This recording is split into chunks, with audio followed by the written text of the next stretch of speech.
Hey, ladies and gentlemen, back at you again with more calculus. Um, Today's lesson is series lesson 3 here, and we're going to talk about alternating series. Hope the P series lesson found you well, and this one is really pretty easy too. It's used a lot of times in conjunction with the nth term test. You know how the nth term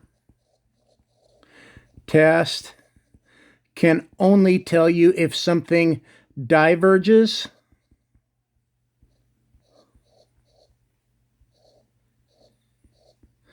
Well, in this case, the alternating series test kind of picks up where nth term leaves off. So sometimes you'll have an nth term test that's inconclusive, where the AST or the alternating series test will pick it up. So a lot of times these will work hand in hand.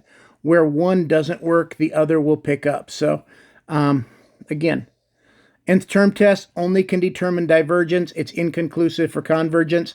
Alternating series test only determines convergence. It's inconclusive for divergence. So sometimes they can kind of play off each other and help you out. Hopefully I picked a couple examples that'll help you out there. And props to my boy Yoda here. All right. An alternating series is a series whose terms alternate between positive and negative. The common Maclaurin series for sine x and cosine x are examples of those. I have not talked to you about Maclaurin or Taylor series yet, so we'll get to that, and you'll figure it. Once I do, it'll make a little more sense. Here is a common series for alternating. I'm going to go from 1 to infinity, summation, and let's just go -1 to the n. So if I start with 1, -1 to the 1 is -1. If I plug in a 2, -1 squared is +1, otherwise known as +1. And -1 cubed is -1, +1, ... That's kind of the idea. Okay, what if I did something like this? Let me change that just a little bit here. So let me erase. And some of you have asked, does my series always have to start with n equals 1? Answer to that is a resounding no. I can start my series with anything I darn well please, provided that it makes it defined. You know, I can't have a 1 over n go from 0 to something because 1 over 0 is undefined. But I'll start it with something different here. Let's say I start with n equals 0 to infinity. And let's take to the n plus 2 power. So if I plug in 0, 0 plus 2 is 2, -1 squared is 1. If I plug in the next term, I'm going from 0 to infinity. We've plugged in 0 already. Let's plug in 1. 1 plus 2 is 3, -1 cubed, and on and on and on it goes. So basically, any series that's like some number that has a -1 to like an n plus 1, say like an n minus 1, an n minus 10, an n plus 105, like as a power, those are all examples of different alternating series. When you have -1 to like a power of that sort, then we're looking at alternating. So what does it say? Well, it states that if I have and here's the kind of a key thing here, I want a positive an, that's like this. The alternating series from 1 to infinity, again, I could go 2 to infinity, 7 to infinity, it's no big deal. -1 to n of some series, and n equals 1 to infinity, -1 to the n plus 1 an. Okay, these ans can be whatever you want. So an example of something like that would be like this. I could go from n equals 1 to infinity, -1 to the n, times like n squared. all this does, this is the part that tells you it's going to alternate either plus minus or minus plus. This is the other part of the series. It could be a P series. It could be a geometric series. It could be a whatever series, okay? So that's kind of where we're at there.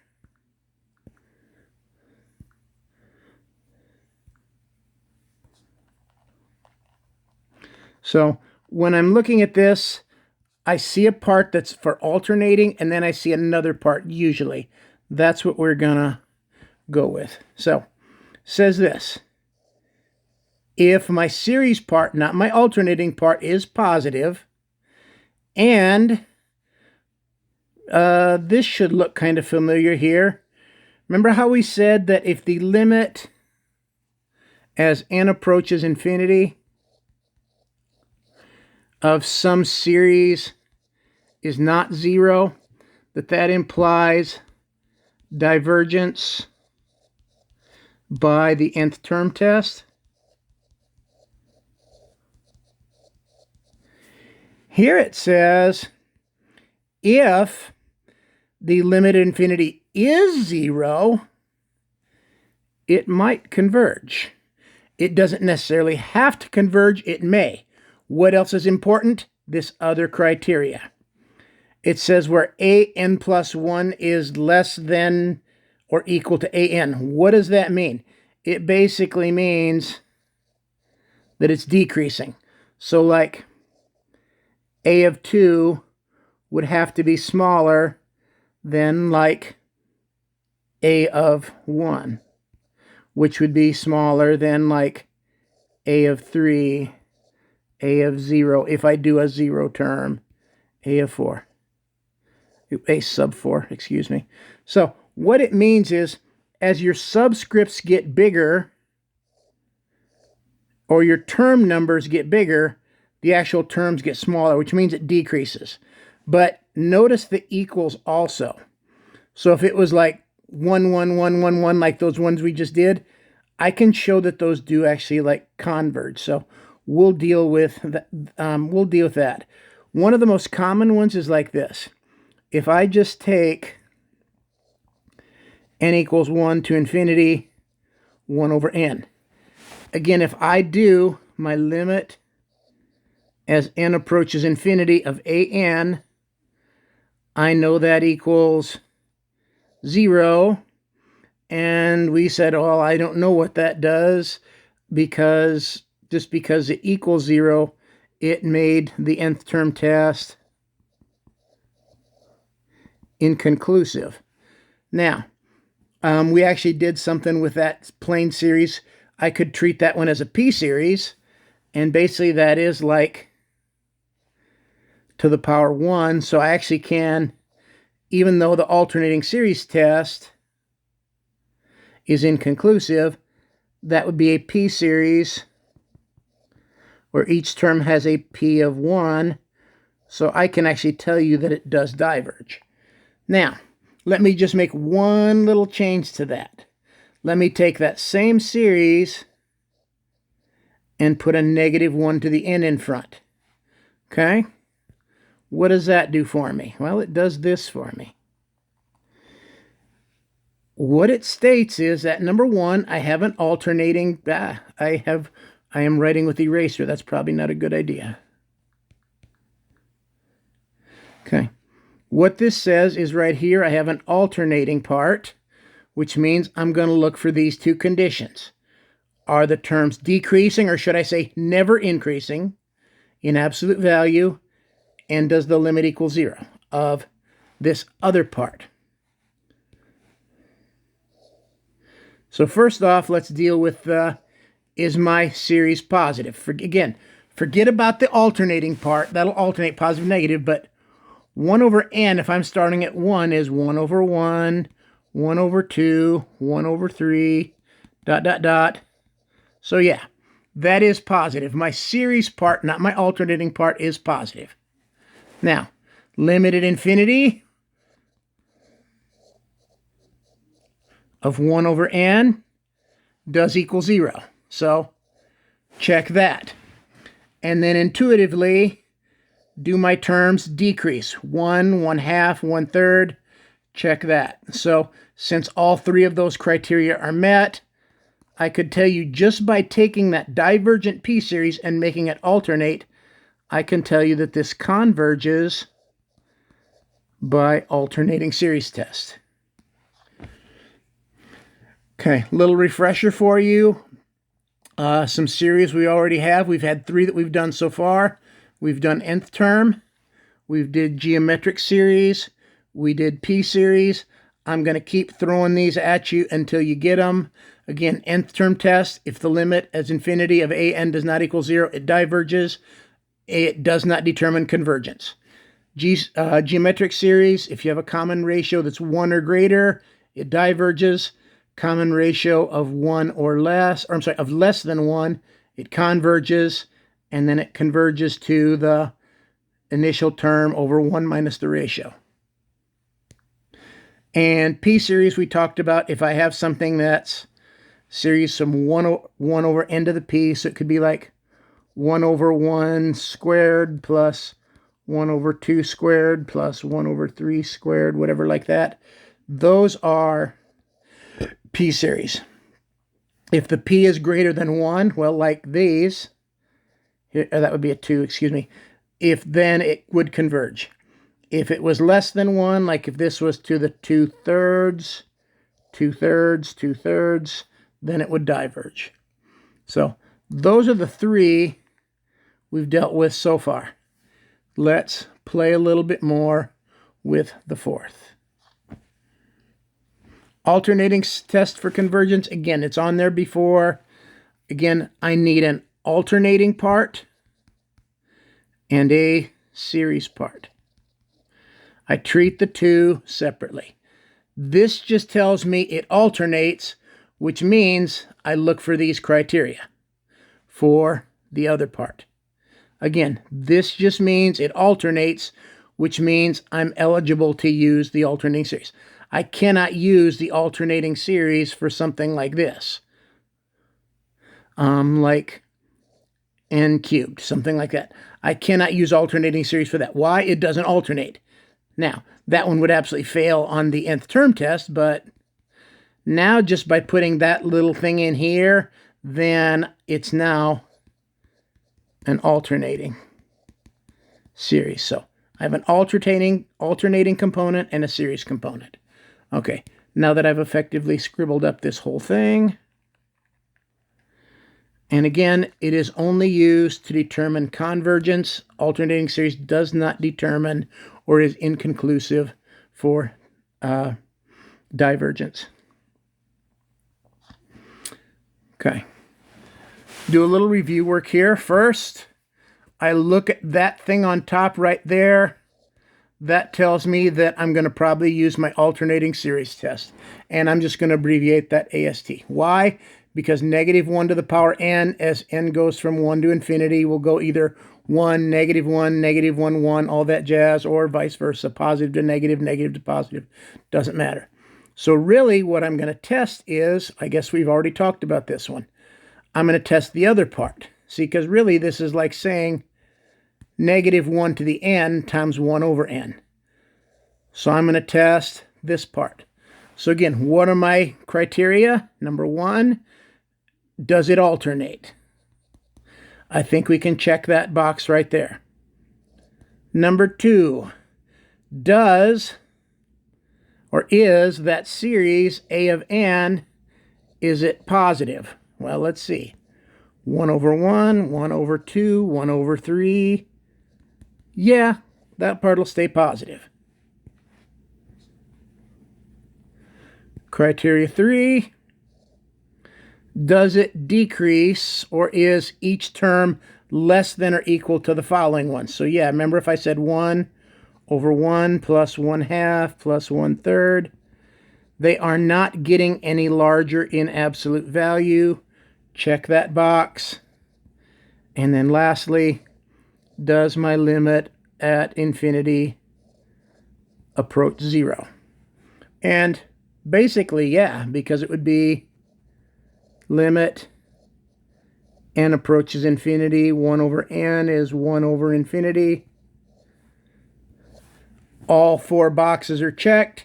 If it's alternating, if the series, not the alternating part, is positive, if they're decreasing or never increasing in absolute value, and if the limit is 0, basically what's going to happen is this series converges by alternating series test. Okay. Why don't you guys take a look at part B here as I clear us some room to work. I think I'm finally starting to get the handle on my new tablet. It's definitely a worthwhile invention, or investment for me, excuse me. Yeah, I wish I could have invented something like this, then I would retire and I wouldn't have to be teaching the likes of y'all. No, just kidding. I love you guys. Again, I look at this. First thing that jumps out to me, that tells me it's alternating. It's of that form, -1 to the n plus 1, or -1 to the n, or -1 to the n plus 2, or n plus 3. So I have an alternating part, which means my an in this instance would be n over 2n minus 1. Now, again, just because it is alternating doesn't mean I want to use alternating series test. Again, my go-to, the one I look for first always, is my nth term test. That is always my go-to, which basically says my limit as n approaches infinity of an, if that's not 0, then we diverge.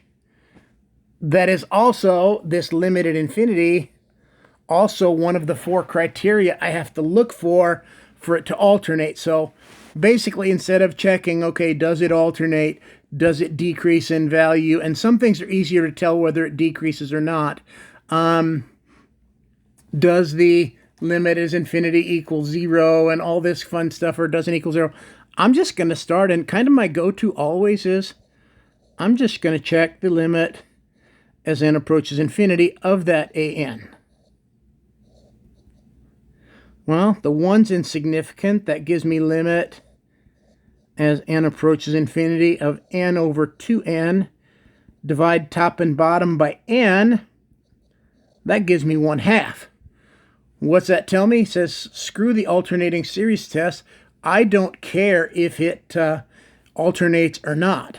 Since the limit as n approaches infinity does not equal 0, this one is going to diverge by nth term.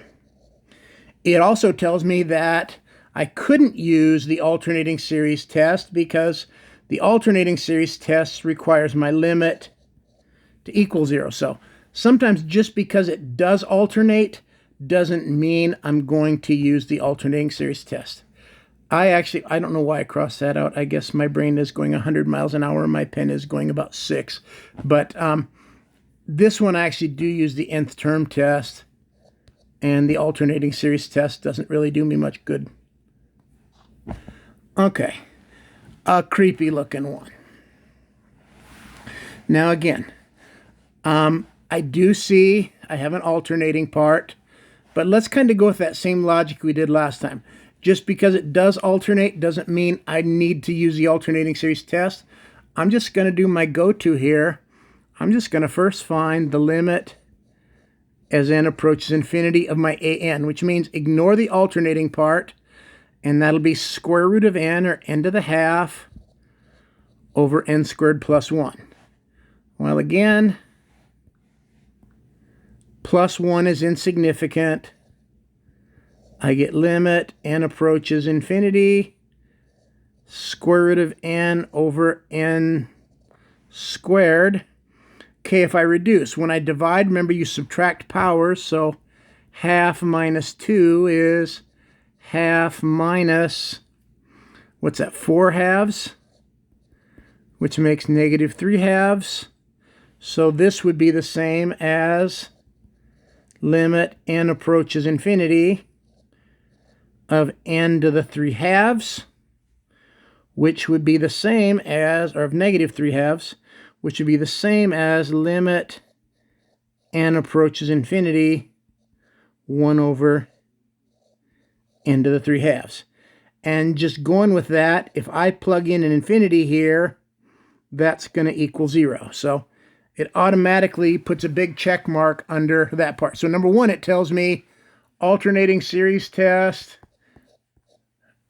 Forgive me for my sins here. Tells me while I may like the nth term test, it's not valid because nth term test requires the limit to not be 0. So I can forget trying my go-to. So my go-to method failed. Let's try alternating series test because it does in fact alternate. So again, what are my criteria for alternating series test? Number one, does it alternate? Number two, are the terms decreasing or never increasing in absolute value? Forgive my writing here. I would like to blame it on the writing component on my new tablet, but no, I've been writing horribly for years, so I can't do that. Thirdly, so we had alternating, we had decreasing, we had that an had to be positive, and then lastly we had that the limit as n approaches infinity of an had to equal 0. So far, big check mark on number 4. We just showed that. Big check mark on the alternating part because of this. So now what do we have to do? We have to determine, does it decrease? Now, normally, if you're going to determine increase, decrease, whatever like that, you have like an f, you find f prime, is it greater than 0, less than 0? Can do it that way, have no such desire. I'm just going to kind of intuitively do this. You know how we basically said that this is the same as saying 1 over n to the 3 halves, I believe is what we got. So if I actually plug in, so 1 over 1 to the 3 halves is basically 1 over 1. 1 over 2 to the 3 halves. And again, I do not know what the square root of 2 cubed is, nor do I know the square root of 2 cubed. The cube root, the square root of 2 cubed, yeah, plus the 4, and then the cube of the square root of 4. Actually, I do know that. Square root of 4 is 2, 2 cubed is 8, so that would be 1/8, but I can kind of intuitively see. You see how the top basically doesn't change? It stays 1, 1, 1, but the denominators are getting bigger. So bigger on the bottom means it's getting smaller. It's decreasing. And are all these terms positive? Yeah, I'm plugging in from 1 to infinity, ignoring the alternating part, everything else that's left, there is no negatives in there, so I can tell you that part C converges by alternating series test because it meets all of those 4 criteria. Okay.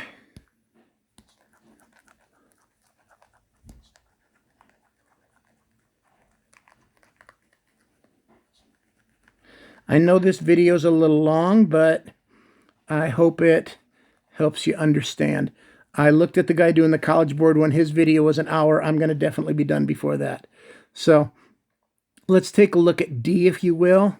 Part D again, I'm going to look for my alternating series test. I guess I'm going to put these in different orders here. Does it alternate? Limit n approaches infinity, an. That way I can check for my nth term test. Is it decreasing? And then 4, is my a sub n all positive? So alternating, check. Okay. Now here, what do I got? Well, I've got my an equal to n to the 5th over n to the 5th plus 3. Again, the plus 3 is insignificant, so I do my limit as n approaches infinity, n to the 5th, or well, it's not insignificant yet. It's not insignificant until I do my limit at infinity, like now. That equals 1. Well, it's supposed to equal 0 for the alternating series test. Yes. So what do I know? Alternating series test is inconclusive. But what I also know that 1 does not equal 0, which means that it does diverge by the nth term test. Okay. I'm going to go ahead and stop here. But what I'm going to do, I know we have our Zoom meeting on Thursday at 10 o'clock. I think what I'm going to do is just give you the rest of the problems to kind of play with. And the PDF for this assignment or for this lesson is available on my webpage. I'll let you try the last ones and we can kind of go over them. So let me show you the other problems. There is problem E and F.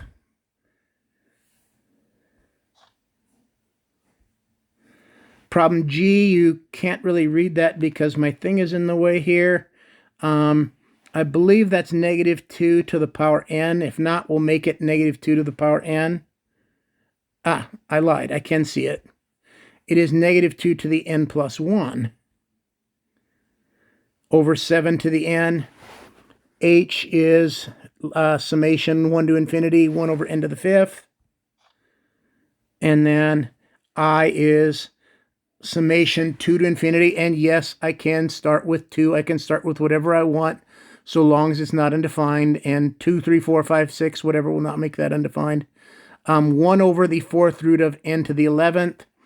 And then J is n equals 3 to infinity, 5n squared times 3n to the -7/3.